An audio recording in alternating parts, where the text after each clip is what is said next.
Okay, so any little spiking up with a wick, but the body staying inside of that shaded area here, validates this as an inversion fair value gap. So now, say on a day like this, where you keep seeing, just keep driving higher, higher, higher, higher, and it's, I guess, I don't want to use the words. I won't use the words. It's more difficult for you to get a read on it.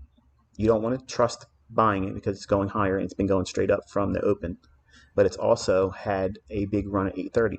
So every Tom, Dick, and Harry street money is trying to buy this today, right off the open, and they've rewarded them with a sugar rush. But you see the things I'm showing here. This gap, we want to see a trade there. There's an inefficiency here. This one, we want to see that treated as an exhaustion gap.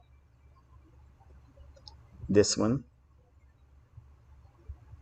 we want to see it stay open in the upper half of it, because if it can't trade up into this portion of it, that means it's really heavy, and we can have a strong conviction.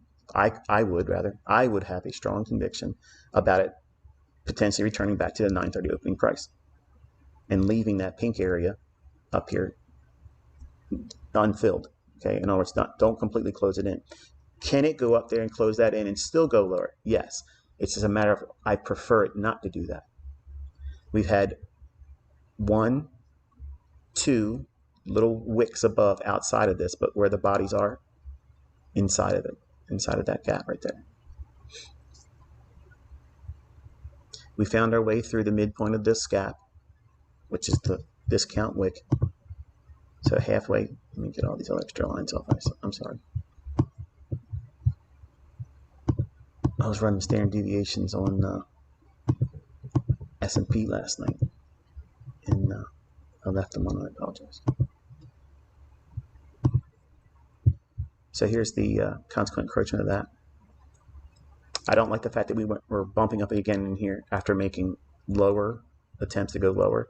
So now go back into thinking that it could very well go in here once more, maybe touch the low, which is consequent encroachment of this low. That candle's high. But this portion, I want to see that stay open. If it completely rolls over top of that pink area and trades higher, I'm standing still and I'm going to have no bias, and it would be a no touch, no trade, not doing anything. And I would then wait until 11 o'clock, 11:30 to try to trade against whatever's been in the marketplace up until that point. And I would use that as a lunch macro, and I would fade the run at that time, and I would look for similar situations. So here we are. We spiked up into that portion here, which is permissible. If we can get a close below this point here, that would indicate that it's most likely going to roll over and then return back into the opening range.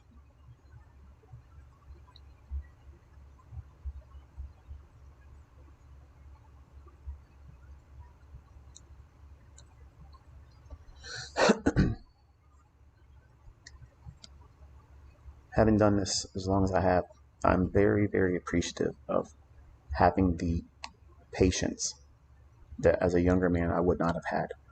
I would have been chomping at the bit every time it rallied up. I'd been like, oh man, I wish I would have bought that. I wish I would have bought that. And seeing how it's trading now, I'm thankful that I have endured the painful lessons that I had to endure, because if I didn't, I would have never learned any other way, because I had initial luck, and that's always a bad thing. If it ain't made on skill and real ability, and it's just luck, you can't hang your hat on that and feel good about it. And it certainly doesn't bolster confidence. And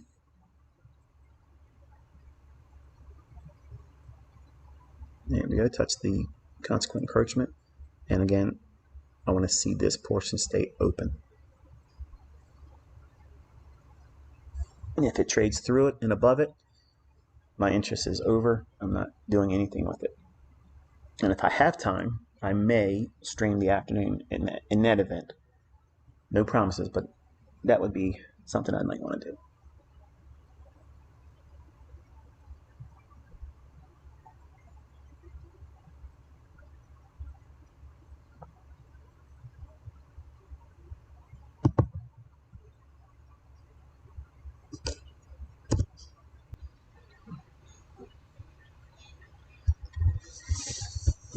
And then let's take a quick look at the Dow.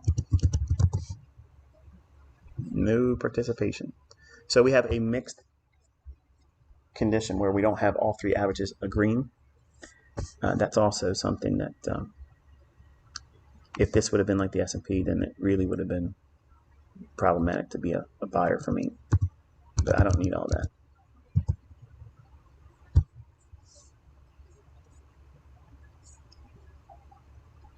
It feels like they're going to wipe that high one more time just because I'm outlining it for a retracement. And if I was making the market and ICT was live streaming, I would do that too.